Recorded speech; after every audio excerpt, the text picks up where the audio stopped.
Son métier consiste à sélectionner des images enregistrées dans un support électronique, à les assembler en une suite cohérente. Bienvenue dans votre émission Vers la qualification. Aujourd'hui, nous allons faire focus sur le métier de monteur vidéo.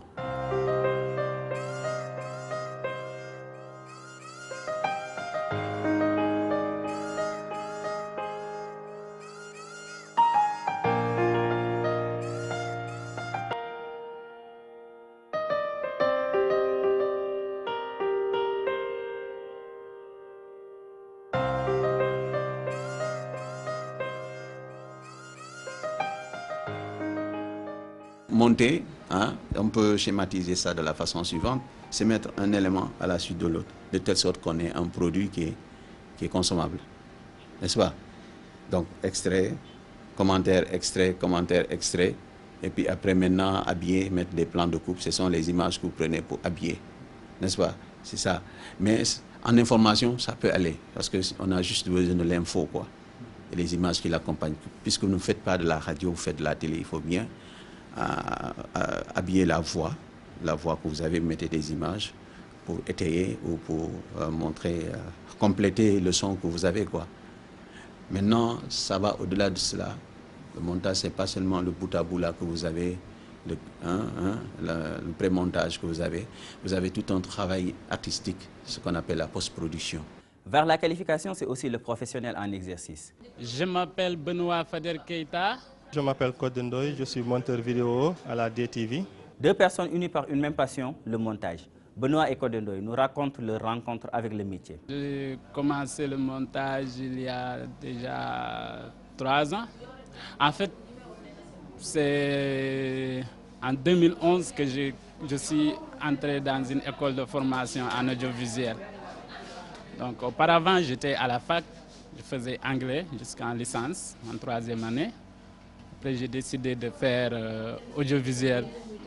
Donc, je me suis inscrit dans une école de formation et je suis sorti pour 2 ans et je suis sorti assistant réalisateur, monteur. Le métier de montage, je l'ai fait par passion. C'est en regardant des vidéos de Mam As que j'ai aimé le métier. J'ai voulu faire le métier de montage. Je suis passionné par ce métier. Je suis passionné par l'audiovisuel. Quand je suis devant un ordinateur ou je suis devant une caméra, j'ai pas faim, j'ai pas soif. Donc c'est comme si ça fait partie de moi maintenant.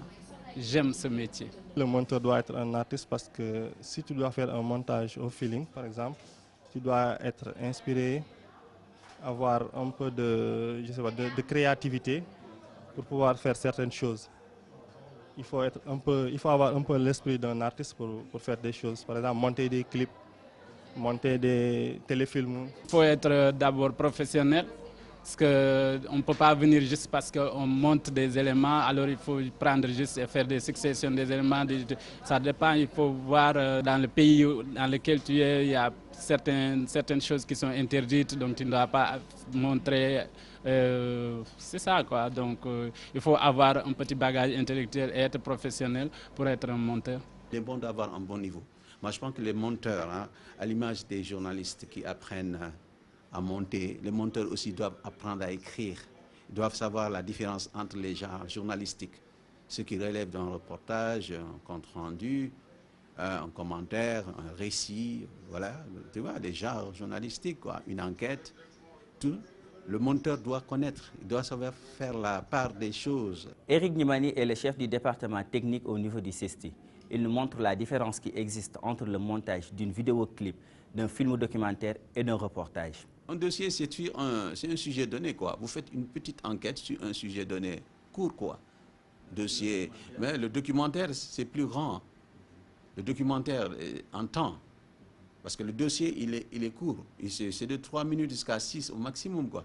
Un documentaire, c'est plus cherché. C'est-à-dire, un documentaire, on dit par exemple, c'est une petite enquête que l'on fait. ou une enquête qu'on fait étalée sur le temps. C'est-à-dire l'enquête s'intéresse à comment l'information, le dossier, peut-être c'est quelque chose qui est connu, on revient là-dessus pour donner plus de détails. On a plus de temps par rapport à l'information, à un élément de journal.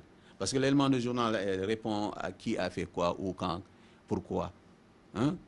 Qui a fait quoi, où, quand, tu vois, et pourquoi. C'est les 5 W, quoi. Là, je vais vous montrer une scène de mon prochain film. Et vous allez voir qu'avec les mêmes plans d'un montage à l'autre, la situation va s'avérer complètement différente. Allez, à toi, Alan, pour la première version. Je suis choquée. Mais n'importe quoi. Sale mytho. Dis-moi que t'es pas allé au ciné avec elle? Ma parole. C'est quoi ces questions? C'est bizarre. Bah t'étais où alors? Je sais plus. Avec Fred. T'es avec qui? Avec toi. Tu m'aimes? Dis-le. Bien sûr. C'est vrai? Oui, c'est vrai. Je suis à fond. Je te jure.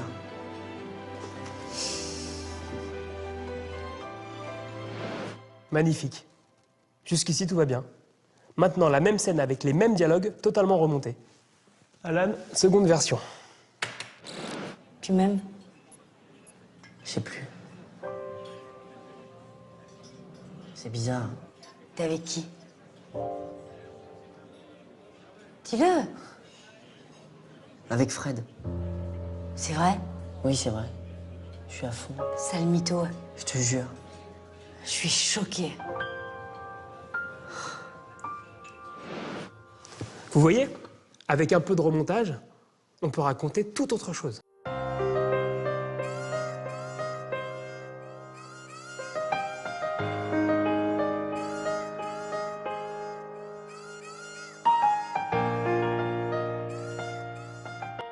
iMovie est un logiciel de montage vidéo développé par Apple, les systèmes d'exploitation OS X, iOS, iPhone, iPad, iPad mini, iTouch. Il est principalement destiné aux particuliers et permet d'organiser, monter, modifier et partager des vidéos. Il a subi de nombreuses modifications depuis sa sortie initiale.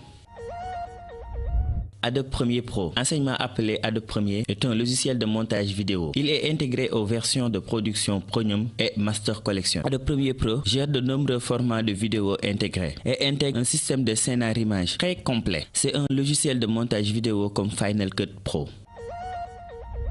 Développé à l'origine par la firme Micromedia, Final Cut Pro a été racheté par Apple en 1998. Apple en a fait un logiciel de montage largement utilisé par les monteurs vidéo qui travaillent uniquement sur le Macintosh, car le logiciel ne fonctionne que sur un système de Mac OS X. Avoir un ordinateur, avoir les logiciels qu'il faut, soit Final Cut, c'est plus... En fait, au Sénégal, on utilise Final Cut le plus souvent.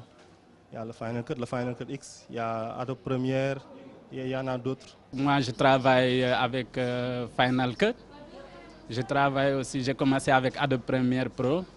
Et maintenant, je travaille avec Final Cut maintenant.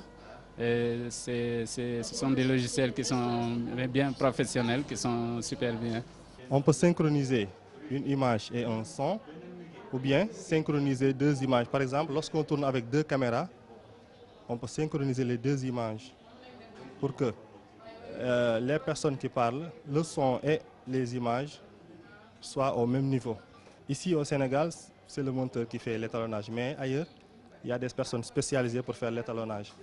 Étalonner une vidéo, c'est-à-dire corriger les couleurs, s'il y a manque de couleurs ou bien diminuer, ajouter le gain, bruitage aussi. Il y a des gens spécialisés qui font ça, par exemple les techniciens de son.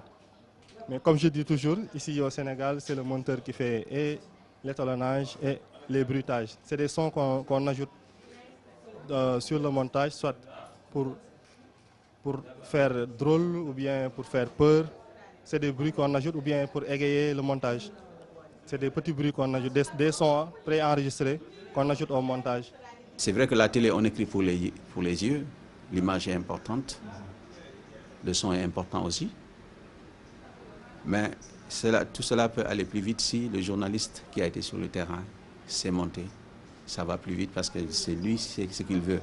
Au lieu de, parce que c'est une bande de 30 minutes, Il y a des gens, il arrive que vous fassiez une interview ou bien que vous avez un élément, vous avez tourné sur une bande, vous avez tourné 60 minutes ou 30 minutes d'éléments. Il faut dérécher. Dérécher, vous venez, c'est visionner, voir ce que le caméraman vous a proposé, écouter tous les extraits, est-ce que cela vous convient, tout ça, et ça prend du temps. Ça prend du temps. Donc le monteur, parfois, il s'ennuie. Parce qu'il copie ça, il est là, vous êtes non, vous déréchez, même si vous avez une fiche, lui, il va chercher, il ne sait pas. Mais si c'est vous-même qui avez déjà, qui montez, vous savez déjà avec le time code où se trouve l'extrait dont vous avez besoin, où ça va aller plus vite, quoi. Parce que c'est un travail aussi qui n'est pas facile, c'est un travail de coordination. Parce qu'il arrive que parfois des journalistes qui sont un peu difficiles, et si le monteur n'est pas patient, il peut y avoir des clashs. C'est important parce que le montage, c'est un travail d'équipe. Il existe une différence réelle entre le montage d'une vidéoclip, d'un film documentaire et d'un reportage. Quand on monte pour l'information, c'est pas, en tout cas pour le journal télévisé, ce n'est pas le même temps de travail que lorsqu'on monte pour une production, un documentaire. Parce qu'un documentaire, c'est un travail qui demande beaucoup de temps et également beaucoup de choses. Alors que pour l'information, c'est une course contre la montre. Donc on est appelé à donner une information dans un temps T, et ce temps T se rapprochant, donc on est un peu dans une logique de course contre la montre. Donc monter un élément d'information demande moins de temps que monter une production ou un dossier, un documentaire, une 13 minutes, un 26 minutes, 52 minutes. Ce n'est pas la même chose. Dans un élément de journal, si vous prenez un extrait de 10 minutes, quand vous faites un dossier, peut-être sur la même personne, vous pouvez aller jusqu'à 30 minutes, 30 secondes, un extrait de 10 secondes pour être 30 secondes, une minute, en fonction de ce qu'il dit et de la pertinence.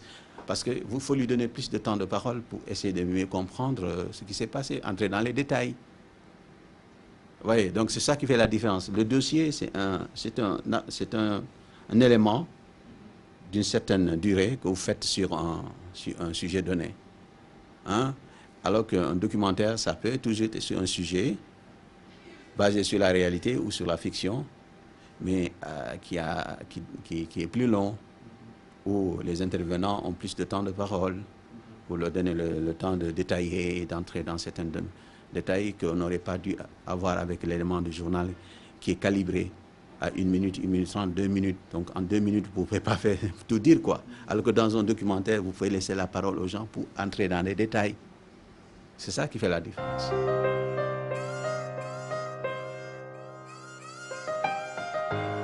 Un montage réussi est un subtil mélange de maîtrise technique et de créativité. Tout le talent du monteur est là.